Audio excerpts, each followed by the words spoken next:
If you're a parent of a kiddo who's struggling with ADHD, then watch this video to help them regulate their emotions, their focus, and their behavior.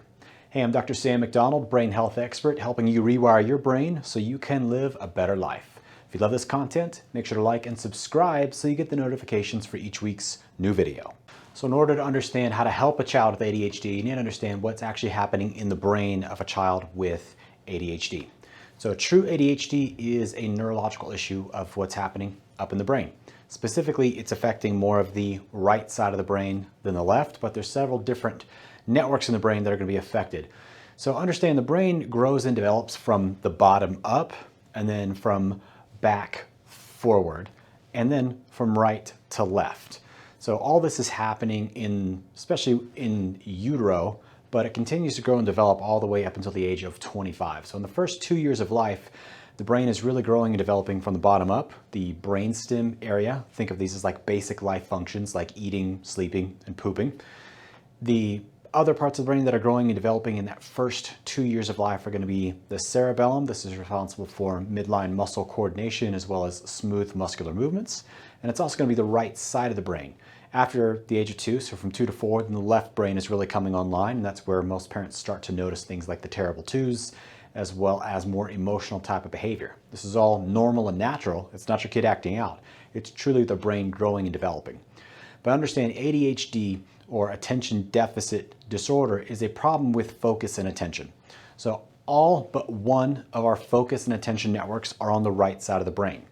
So what's called non-reward long-term focus and attention is all right side of the brain. Think of this back in the day when we were evolving as hunter-gatherers. We had to be able to sit there on the plain, on the savannah, and be able to survey our environment looking for that slight bit of movement to know that, hey, there's something that's actually there that I can then go and hunt and eat.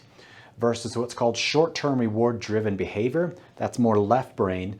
And think of that as our modern day and age, where we have things like cell phones, social media, video games. All those things are going to be driving that left brain.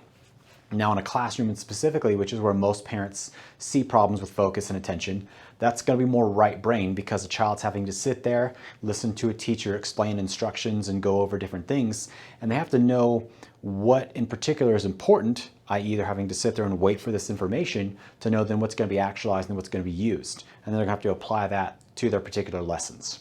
So several different things are going to be coming into play here when it comes to understanding how to actually affect and help a child with ADHD, and we're going to start at the very bottom.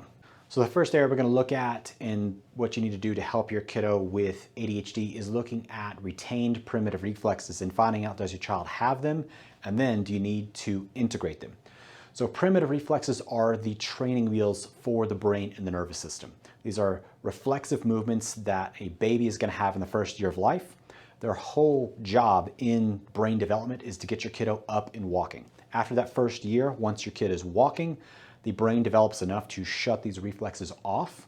So they help us have a window into how developed or underdeveloped the brain stem is, which is the foundation for the rest of the brain and the nervous system. Now understand this is really important because in the brainstem, this is where the fight or flight mechanism exists. It is also where the relaxation mechanism exists.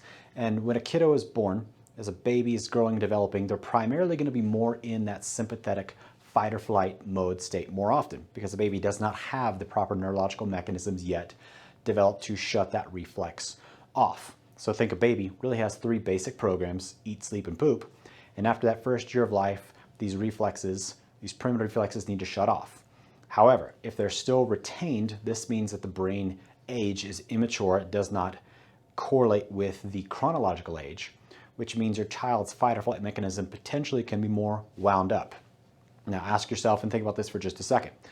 If you feel like you're constantly being chased by a bear, being chased by a tiger, or you're in a scenario of danger, how well do you think you're going to pay attention?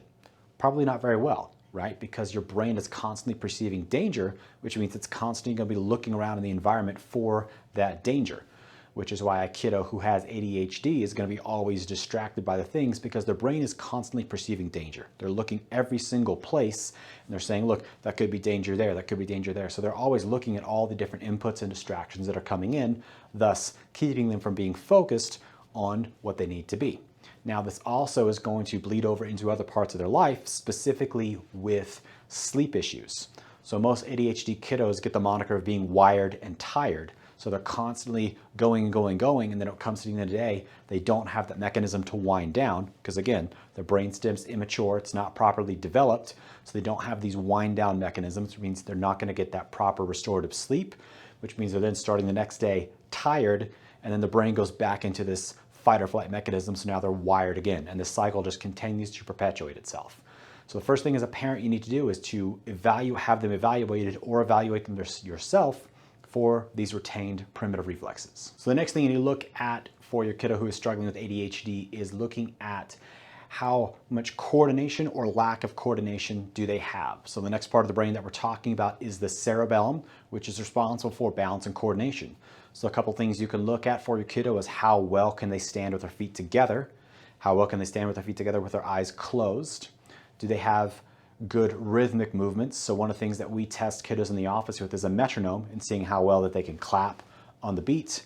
Can they do it with one side? Can they do it with the other side with their hands? Can they touch their feet, stepping forward and backward? Can they do all those things on the beat? Because the cerebellum is really driven by rhythmic movements. So if a kiddo with ADHD is typically going to have problems with rhythmic movements because that cerebellum is not controlling, coordinating the body very well. The cerebellum is also going to control and have a big input on the eyes. So when a kiddo with ADHD has problems with this cerebellum, they're also not going to be able to track things appropriately. They're not going to track things smoothly. You may see that their eyes are kind of all over the place because, again, that cerebellum is not guiding the eyes well, so they don't have these smooth tracking patterns. Remember, they're also going to be reinforced by that fight or flight mechanism, so their eyes are bouncing all over the place too, looking for danger. So that's another thing you can look at is how well and coordinated are their movements. Now, to strengthen the cerebellum, two of the best things you can do are rhythmic movement exercises. So things like dance, things like rhythmic clapping with a metronome, as well as core stability. So checking to see, can your kid do a plank? Can they do a push-up? Can they do sit-ups? Can they hold a bridge? All these different things are going to reinforce the strength of the cerebellum because the cerebellum thrives through movement. It's one of the big movement centers of the brain. You can also have them practice balance exercises, so things like gymnastics, things like dance, things like even martial arts, because that coordinates the cerebellum, and a lot of big movements are going to be really, really critical for rehabbing and strengthening this area.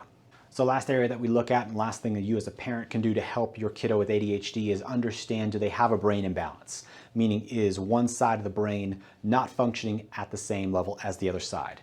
And usually this is going to be apparent to understand because you're going to see an imbalance in skills. So most of the kiddos that we see that have attention deficit problems are going to really, really thrive in environments where it's very structured, things like math, things like science, that's very linear thinking, and they'll have problems with other areas that have a bit more ambiguity. So if you notice that your kiddo has really good math scores, but the reading comprehension or reading is really poor, that's a pretty good sign that your kiddo has issues with attention and a right brain deficit. So the other thing you can understand and look for is also emotions. So if your kiddo has problems with regulating themselves, transitions, all those things are going to be a pretty big sign that the left brain is much stronger or more dominant than the right brain. Now, to stimulate the right brain, and what you want to do is start to integrate everything that we've talked about so far. So those reflexes, getting those retained and getting those integrated. Rhythmic movements like I talked about, but you can even add a layer to this and really use only the left side of the body. So the right brain controls the left half of the body.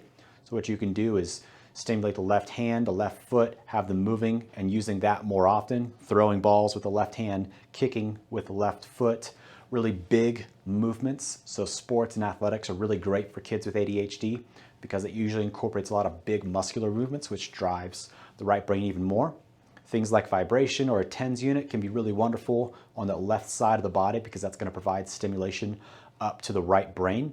So really anything you can do to, one, get your kid outside, get them moving in big movements, jump ropes, hopscotch, bounce things, balance boards, athletic sports, all those things. But then if your kiddo is in a specific sport in particular, like say baseball, hockey, football, if they're more of a right-handed or right-hand dominant player, make them practice with the other hand. So make them practice throwing the ball and catching the ball with the left hand, kicking the ball with their left foot. All these different things are going to stimulate that right brain more. So truly one of the most amazing things in helping kids with ADHD is when parents ask, can this actually be changed and possibly even corrected without medication? And the answer is absolutely yes.